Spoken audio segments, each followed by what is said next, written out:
तो जैसे कि बच्चों हमने 2023 का जो सीबीएसई का रिलीज सैंपल पेपर देखा है, उसके अकॉर्डिंग हम देखें तो जो हमारा पेपर है ना, वो बच्चों ए बी सी डी और ई इन 5 सेक्शंस में डिवाइड है। ठीक है, और ये जो 5 सेक्शन है, इसमें जो सेक्शन ए है हमारा, इसमें क्या है ना कि हमारे 14 एमसीक्यू होंगे और 4 क्वेश्चंस होंगे जो असर्टेन रीजन बेस्ड होंगे, और जिनकी जो मार्क्स वैल्यू है वो 18 मार्क्स है। बहुत ध्यान से सुनिएगा सारे बच्चों। ठीक है, जो सेक्शन बी है हमारा, उसमें 7 क्वेश्चंस आएंगे और एक क्वेश्चन की वैल्यू 2 मार्क्स है। इट मींस ये जो सेक्शन बनता है हमारा 14 मार्क्स का बनता है। और जो हमारा सेक्शन सी है, इसमें 5 क्वेश्चंस हैं और एक क्वेश्चन 3 मार्क्स का है, तो इस सेक्शन की वैल्यू होती है जाके 15 मार्क्स। जो हमारा सेक्शन डी है, इसमें 2 क्वेश्चन होंगे, केस स्टडी बेस के होंगे, जिनकी वैल्यू है 8 मार्क्स। और हमारा जो लास्ट सेक्शन ई है, ये लॉन्ग सेक्शन होता है, लॉन्ग क्वेश्चन का सेक्शन होता है। इसमें हमारे 3 क्वेश्चंस हैं और एक क्वेश्चन की वैल्यू 5 मार्क्स है, तो इट मींस ये सेक्शन है 15 मार्क्स का। तो 18, 40, 32, 32 और ये टोटल हमने किया, ये हो गया पूरा 70 मार्क्स का पेपर। ठीक है, तो ये जो हमारा सेक्शन, जो हमारा सैंपल पेपर है सीबीएसई का, वो 70 मार्क्स में कैसे डिस्ट्रीब्यूट किया गया है, ये मैंने आपको बता दिया। अब आपको इसी के अकॉर्डिंग अपनी प्रिपरेशन करनी है। तो जैसा कि बच्चों हमने आपको बताया कि हमारा पेपर का डिस्ट्रीब्यूशन है, तो चलिए हम चैप्टर वाइज कुछ इंपॉर्टेंट टॉपिक्स देखते हैं। जैसे हमारा सबसे पहला जो चैप्टर है वो सॉल्यूशन चैप्टर है, और सॉल्यूशन चैप्टर की जो मार्क्स वैल्यू है हमारी, जो सॉल्यूशन चैप्टर की मार्क्स वैल्यू है, वो देखिए आपके आगे मैंने इसमें लिख रखा है, वो 7 मार्क्स का आएगा। मतलब कि ये चैप्टर से 7 मार्क्स के क्वेश्चन आपके बोर्ड में आने वाले हैं। ठीक है, और इस पे अगर मैं आपको देखूं तो सबसे पहले बच्चों क्या पढ़ना चाहिए ना, आपको इन दोनों लॉस को बहुत अच्छे से प्रिपेयर करना चाहिए। इसमें एक का नाम है हेनरी लॉ, दूसरे का नाम है राउल्स लॉ। ठीक है, हेनरी लॉ में क्या होता है कि कभी कभी क्या करते हैं, हेनरी लॉ के डेफिनेशन पूछ लेते हैं, कभी कभी क्या करते हैं उसके कहेंगे 2 लिमिटेशंस लिखो, कभी कभी क्या कहेंगे उसके एप्लीकेशंस लिखो। तो आप अगर एनसीईआरटी पढ़ते हो तो आपको क्या होगा, एप्लीकेशन, जैसे कोल्ड ड्रिंक का एग्जांपल दे रखा है कि उसको हम क्या हाई प्रेशर पे सील्ड आउट करते हैं, या हमारा जो स्कूबा डाइवर्स का एग्जांपल है, तो ये हमारे हेनरी लॉ के बेस के, यानी जो लॉ है उसके एप्लीकेशंस है, और इस पर न्यूमेरिकल्स भी बनते हैं। हेनरी लॉ पे न्यूमेरिकल्स भी बनते हैं, तो इसका फॉर्मूला जरूर पढ़ लीजिएगा। ठीक है, हेनरी लॉ का फॉर्मूला क्या होता है। और उसके बाद आता है राउल्स लॉ।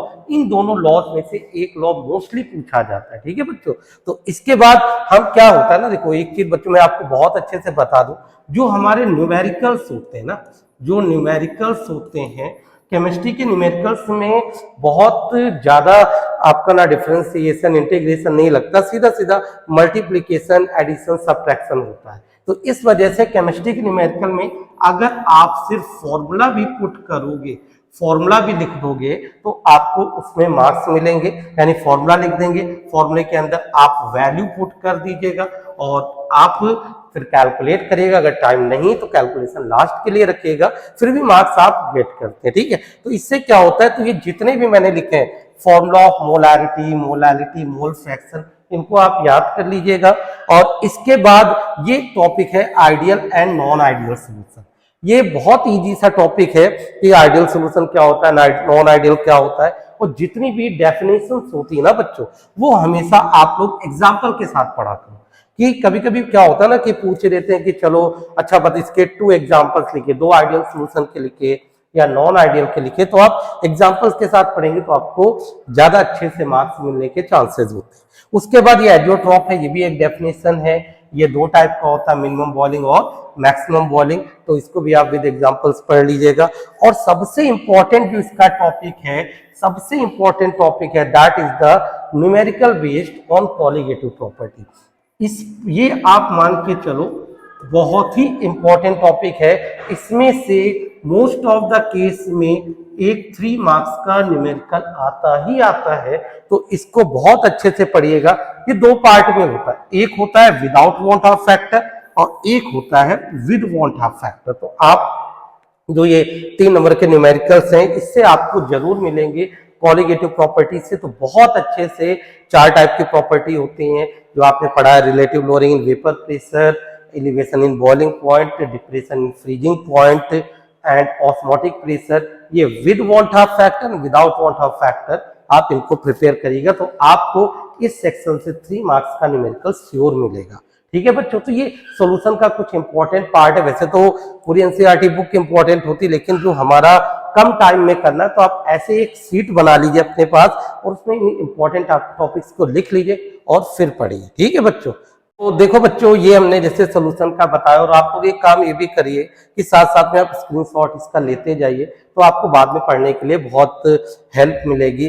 और अभी मैं कुछ टॉपिक्स के ऐसे हैं जो मैं आगे कमिंग टाइम में, इसके आने वाले टाइम में मैं इसके वीडियोस आपको अपलोड कर दूंगा, तो आप थोड़ा सा समराइज वे में तो आप उसको देख सकते हैं और उसको फॉलो कर सकते हैं। ठीक है बच्चों, तो फिर अभी हम लोग चलते हैं नेक्स्ट चैप्टर पे। तो जो हमारा नेक्स्ट चैप्टर है वो आता है इलेक्ट्रोकेमिस्ट्री। अभी इस साल आप देखिए जो हमारा इलेक्ट्रोकेमिस्ट्री चैप्टर है, ये जो इलेक्ट्रोकेमिस्ट्री हमारा चैप्टर है, इस चैप्टर की जो वैल्यू है हमारी, आप देखिए बोर्ड में बहुत हाई वैल्यू है इस चैप्टर की और वो है 9 मार्क्स। ठीक है, यानी इलेक्ट्रोकेमिस्ट्री चैप्टर आपका 9 नंबर का चैप्टर है। इसमें मैंने बहुत सारे इंपॉर्टेंट पॉइंट्स ले रखे, आप इनका स्क्रीनशॉट ले लीजिए जो आपके लिए काफी हेल्पफुल होगा। आप इनका स्क्रीनशॉट ले सकते हैं और बाकी मैं भी आपको इसका डिटेल्स भी बताऊंगा। तो क्या होता है ना बच्चों, इसमें जो सबसे इंपॉर्टेंट टॉपिक है वो देखिए मैंने आपको अलग कलर से दे रखा, वो मैंने आप देखिए ध्यान से, तो उसका मैंने कलर चेंज कर रखा है। कलर मैंने उसका देखिए चेंज कर रखा है, आप देख सकते हैं कौन सा कलर है उसका कलर मैंने येलो कलर में दे रखा है।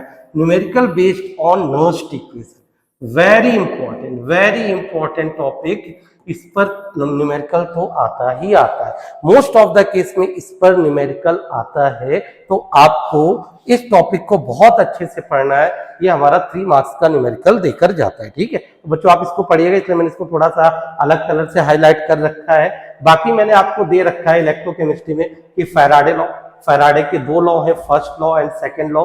ठीक है, उनके फॉर्मूले आप पढ़ लीजिएगा। इस पर भी क्या बन सकता है, आपका न्यूमेरिकल भी बन सकता है। उसके बाद कॉलरिच लॉ, इस पर भी आपका न्यूमेरिकल बन सकता है क्योंकि ये चैप्टर न्यूमेरिकली काफी इंपॉर्टेंट है। और सबसे इंपॉर्टेंट आपका नर्स्ट इक्वेशन है, इसका आप प्रैक्टिस, मैं फिर बोल रहा हूं, इस चैप्टर टॉपिक की आप प्रैक्टिस जरूर करिएगा। ठीक है, इतनी इंपॉर्टेंस रखता है। उसके बाद numerical conductivity, molar conductivity etcetera, इन पर भी आप जाइएगा। ठीक है, और उसके बाद क्या होता है बच्चों ना कि इसमें 2 या 3 नंबर का क्वेश्चन कभी कभी क्या करते हैं, यहां से पूछ देते हैं। और वो जो टॉपिक है, इस टॉपिक को हम लोग कहते हैं बैटरी, दिस वन, ये बैटरी से पूछ देते हैं। बैटरी कितने टाइप की होती है, तो बैटरी हमारी मोस्टली 2 टाइप की होती है। और कौन सी बैटरी होती है दोनों हमारी, एक प्राइमरी बैटरी होती है और दूसरी कौन सी बैटरी होती है हमारी, सेकेंडरी बैटरी। तो ये जो बैटरी का टॉपिक है, इसमें आपके बहुत सारे टाइप के सेल दे रखे हैं एनसीईआरटी में।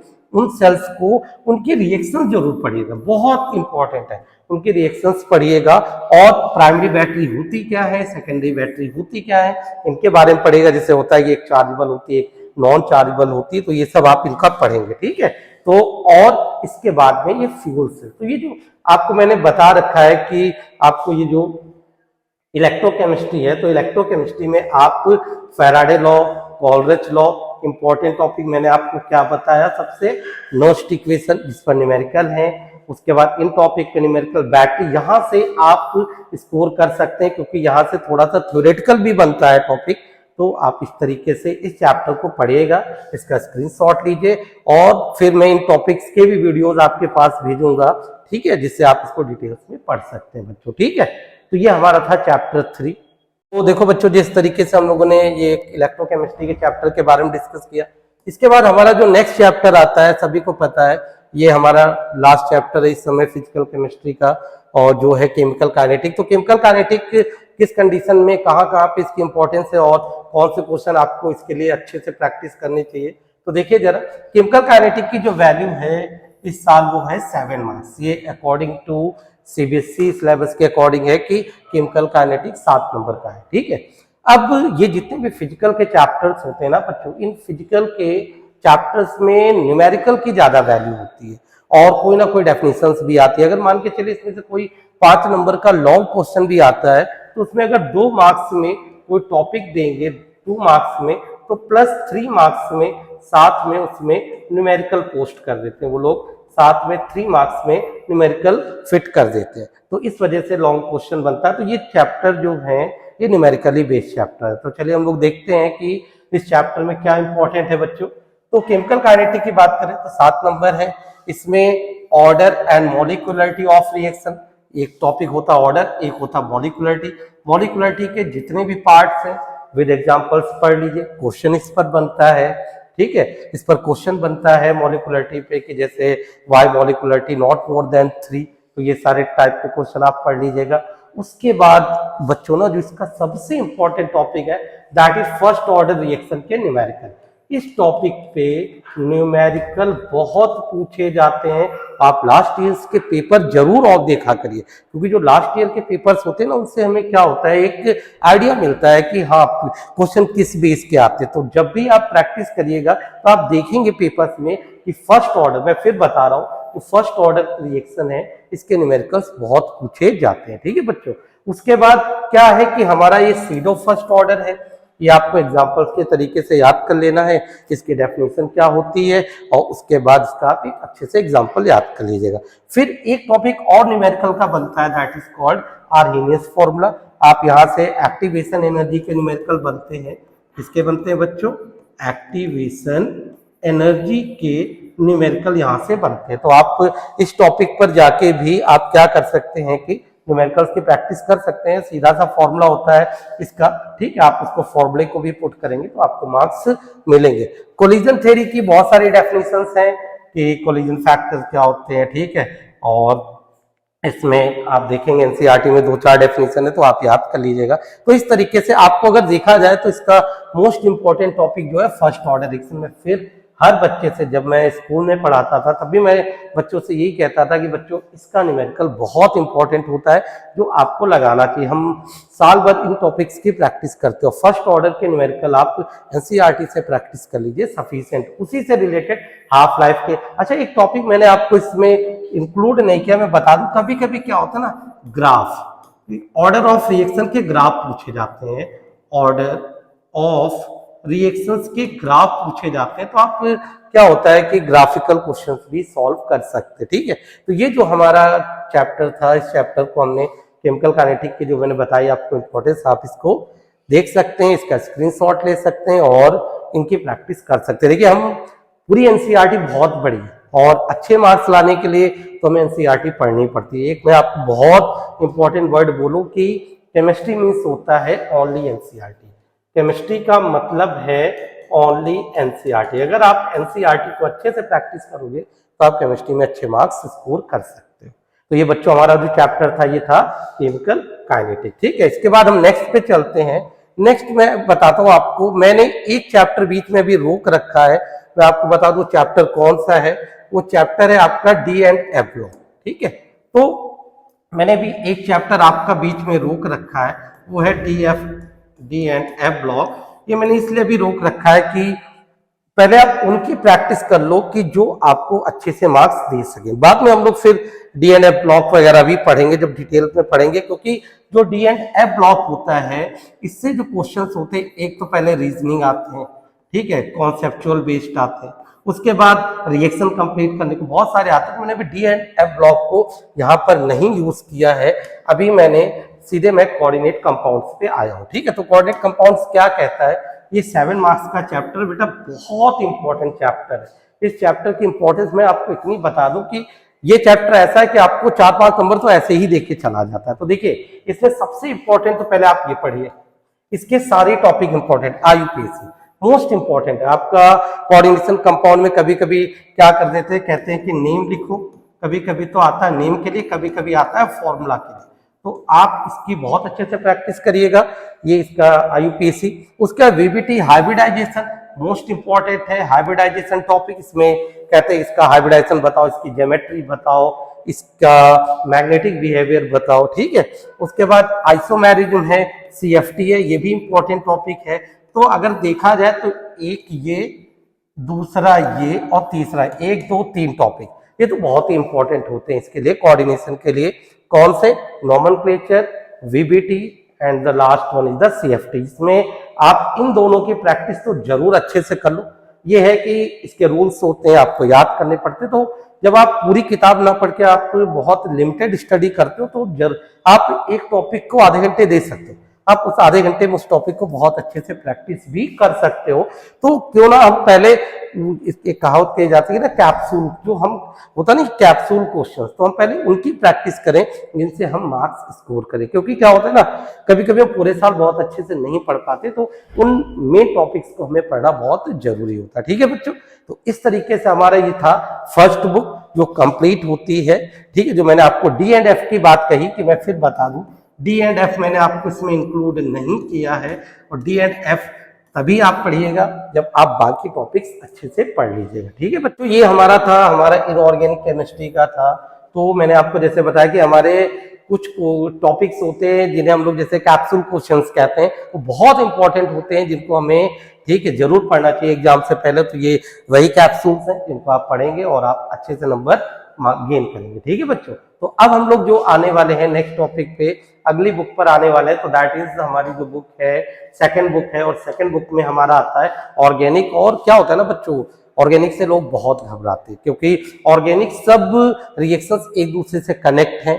एक रूल्स आईयूपीएससी के होते हैं जो मोस्ट ऑफ द में सब में सेम टाइप के लगते हैं, बस सफिक्स प्रीफिक्स का चेंज होता है। तो ये सब जो ऑर्गेनिक है वो लिंक होती है, एक टॉपिक से दूसरे टॉपिक में जुड़ी होती है। तो ऑर्गेनिक को हमें पढ़ने के लिए थोड़ा सा टाइम लगता है, लेकिन मैं कुछ आपको बहुत सारे ज्यादा चीजें ना बताते हुए कुछ टॉपिक्स बता रहा हूँ जिनको आप अच्छे से कर लीजिए, तो आप इसमें भी स्कोर करेंगे। देखिए जैसे ऑर्गेनिक मैंने लिखा है कि ऑर्गेनिक हमारी 33 मार्क्स की होती है, तो 33 मार्क्स की पूरी ऑर्गेनिक ना पढ़ते, 33 मार्क्स की पूरी ऑर्गेनिक जो है ये हम कैसे पढ़ें कि हम इसमें से भी कुछ मार्क्स स्कोर करें। देखो बच्चों, मैं फिर बता दूं, जिनको 100 मार्क्स लाने होते हैं या जो 95 प्लस जाते हैं परसेंटेज में, वो तो बेटा एनसीईआरटी को बहुत अच्छे से पढ़ते हैं।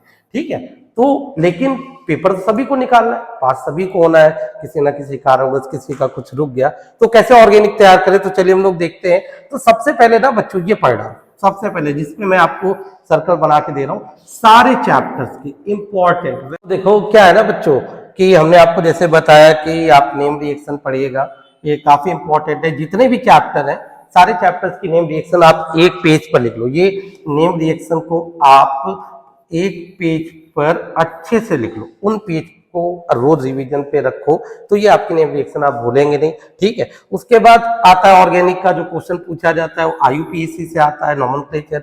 तो आईयूपीएससी के लिए आप इनके रूल्स पढ़िए, जब रूल्स पढ़ेंगे तभी आप आईयूपीएससी सीख सकते हैं, क्योंकि नॉमेनक्लेचर कोई बहुत टफ नहीं होता है, क्योंकि हम लोग नॉमेनक्लेचर का बेसिक 10th में भी सीख सकते हैं। बट आपके जो 4-5 चैप्टर हैं जैसे halo alkane, alcohol, aldehyde, amides, ये जो 4 चैप्टर हैं इनके सभी के प्रीफिक्स सफिक्स आप याद कर लीजिए। कार्बन की चेन काउंटिंग कैसे करते हैं, तो कोई बहुत ज्यादा टिपिकल नहीं आता है बोर्ड में आईयूपीएससी, आप इजीली उसको कर सकते हैं। ठीक है, उसके बाद यहां से आपको क्वेश्चन मिलता है फिजिकल प्रॉपर्टी से। फिजिकल प्रॉपर्टी से क्वेश्चन क्या मिलता है, जैसे कि अरेंज करने को आता है कि बॉइलिंग पॉइंट के ऑर्डर में अरेंज करो, सॉल्युबिलिटी के ऑर्डर में अरेंज करो, और मेल्टिंग पॉइंट से रिलेटेड भी क्वेश्चन मिल सकते हैं। तो यहां से आपका मोस्ट ऑफ द केस में 2 और 3 मार्क्स का क्वेश्चन बन जाता है। ठीक, तो आप फिजिकल प्रॉपर्टीज के क्वेश्चन को भी रिवाइज करिएगा। ठीक है, तो मैं भी आपको आगे बताऊंगा कि ऑर्गेनिक कैसे पढ़ना है। पहले तो सबसे पहले आप अच्छे से पढ़िए इंपॉर्टेंट नेम रिएक्शन। ठीक है, नेम रिएक्शन पढ़ने के बाद ये तो फिर आपको सारे प्रैक्टिस वाले पार्ट आते हैं। तो आगे हम चलते हैं, ऑर्गेनिक को देखते हैं क्या है ऑर्गेनिक में। देखिए बच्चों, बहुत इंपॉर्टेंट चीज मैं आपके सामने लेकर आया हूँ। आप मान के चलिए इतनी इंपॉर्टेंट चीज मैं लेकर आया हूँ कि मोस्ट ऑफ द कंडीशन में पूछी जाती है, अक्सर ही पूछते हैं क्वेश्चन।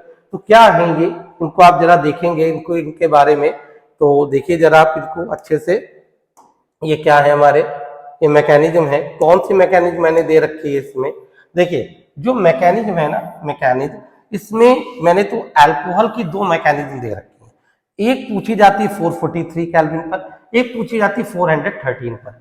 इस पर जब आप क्या करते हो, तो इस अल्कोहल के मैकेनिज्म का नाम है डिहाइड्रेशन ऑफ अल्कोहल। यानी अल्कोहल का अगर हम डिहाइड्रेशन करें 443 केल्विन और 413 केल्विन पे, तो क्या प्रोडक्ट बनते हैं, तो आप इनके मैकेनिज्म अच्छे से पढ़िएगा। और एक ये मैकेनिज्म है एसिडिक हाइड्रेशन ऑफ एल्केन। इससे क्या होता है, ये फॉर्मेशन ऑफ अल्कोहल की मैकेनिज्म, फॉर्मेशन ऑफ अल्कोहल की ये मैकेनिज्म है, इससे अल्कोहल बनता है और ये अल्कोहल की प्रॉपर्टीज। तो ये दोनों इंपॉर्टेंट हैं, ये तीन मैकेनिज्म आप बहुत अच्छे से पढ़ लीजिएगा। बाकी मैंने बहुत ज्यादा चैप्टर वाइज पे नहीं गया ऑर्गेनिक पे, मैं आपको इंपॉर्टेंट, जैसे मैंने पहले कहा आप नेम रिएक्शन पढ़िए, आप स्क्रीनशॉट लेते जाएंगे इसका तो आपके लिए इजी रहेगा कि आप उसको भूलेंगे नहीं। तो दूसरा मैंने आपको बताया कि डिहाइड्रेशन ऑफ अल्कोहल की मैकेनिज्म पढ़ लीजिए, हाइड्रेशन की पढ़ लीजिए।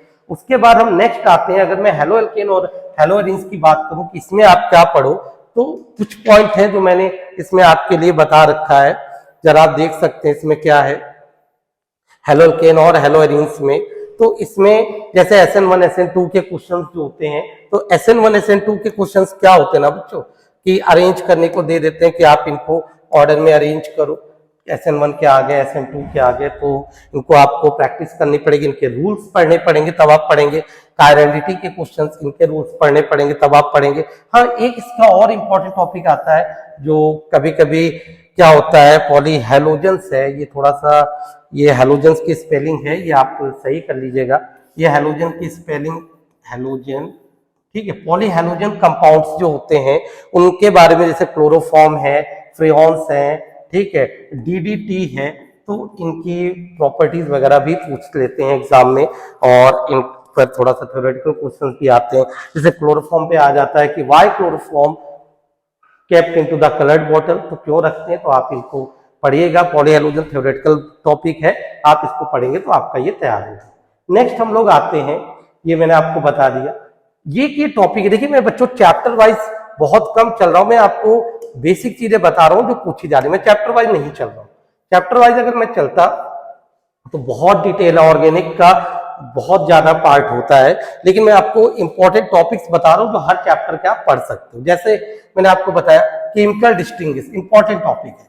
आप चारों चैप्टर के जितने भी आपके चैप्टर हैं, जैसे आपका पहला चैप्टर है, दूसरा चैप्टर है, तीसरा चैप्टर, जो भी चार ऑर्गेनिक के आपके चैप्टर हैं, इनके आप सारे केमिकल टेस्ट पढ़ लीजिए। मतलब कि जो एनसीईआरटी में क्वेश्चन दे रखे हैं, एनसीईआरटी के जो क्वेश्चंस हैं आप इनको अच्छे से प्रैक्टिस कर लेंगे तो आपका ये केमिकल टेस्ट का टॉपिक भी तैयार। जैसे मैंने एक एग्जांपल दिया कि क्वेश्चन पूछते हैं कि how will you distinguish propanone and propanoic acid by suitable test. आप किसी सूटेबल टेस्ट से इनको कैसे डिस्टिंग्विश कर सकते हैं, कैसे आप डिफ्रेंशिएट कर सकते हैं, तो ऐसी बहुत सारे क्वेश्चन है वो आप पढ़ सकते हैं।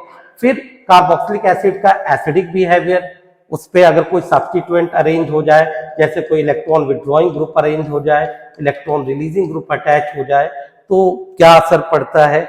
बेसिसिटी ऑफ एमाइन, इस पर क्वेश्चन पूछे जा सकते हैं, इंपॉर्टेंट टॉपिक है बेसिसिटी ऑफ एमाइंस।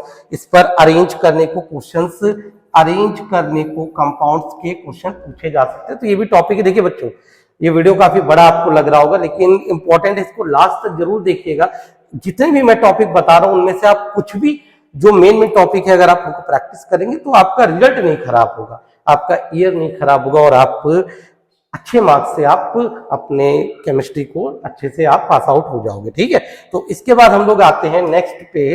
तो नेक्स्ट हमारा जो है, ये मैंने आपके लिए बायोमोलिक्यूल की बात कर रखी है। तो बायोमोलिक्यूल जो हमारा चैप्टर है वो कैसा होता है आप देखिए जरा।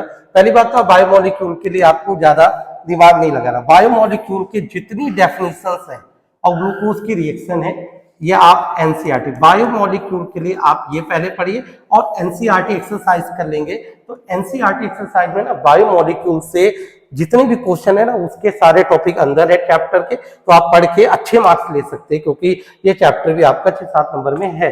तो आप बायोमोलिक्यूल काफी थ्योरेटिकल चैप्टर है और ये आप लर्न कर लेंगे। जैसे अभी तो कुछ सिलेबस डिलीट हो गया बच्चों, पहले पॉलीमर बायोमोलिक्यूल बच्चों को पास करा देते हैं, अच्छे चैप्टर्स में आते थे, इजी में आते थे। तो पॉलीमर तो है नहीं, लेकिन हमारा बायोमोलिक्यूल है, तो आप बायोमोलिक्यूल को अच्छे से पढ़ लीजिएगा, उनके क्वेश्चंस पढ़ लीजिएगा। और एक चीज मैं आपको बताऊं, तो ये वर्ड मैं आपको बाद में बताऊंगा, केमिस्ट्री ऑर्गेनिक अगर आपको पढ़नी हो तो देखिए जरा, आप सिर्फ एनसीईआरटी लगाइए।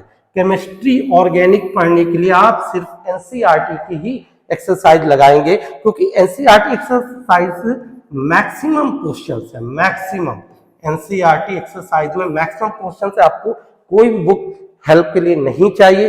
और ये जो टॉपिक है कन्वर्जन, तो ये बच्चों जो टॉपिक होता है, ये जब आप कहते हैं ना कि गागर में सागर होंगे, तभी आप इस टॉपिक को अच्छे से पढ़ पाएंगे। तो इसके लिए आपको चैप्टर का नॉलेज काफी अच्छे से होना चाहिए। ऑर्गेनिक का देन आफ्टर कन्वर्जन, तो इसको आप बिल्कुल लास्ट के लिए रखें, लास्ट में। अगर जिनका बहुत अच्छे से प्रिपेयर है जो बच्चे, क्योंकि ये केमिस्ट्री एक ऐसा पेपर होता है जो सबसे कम, अगर आप लीडिंग सब्जेक्ट में देखें तो बहुत कम टाइम में हो जाता है, तो इसमें ज्यादा लिखना नहीं होता, जो भी लिखना होता है बहुत लिमिटेड वर्ड्स में लिखना होता है। तो आप इसलिए कन्वर्जन को लास्ट में रख सकते हैं, कैलकुलेशन को लास्ट में रख सकते हैं। और केमिस्ट्री, मैंने एक चीज और बता दूं, एनसीईआरटी एक्सरसाइज आप प्रैक्टिस करेंगे, केमिस्ट्री आपकी निकल जाएगी।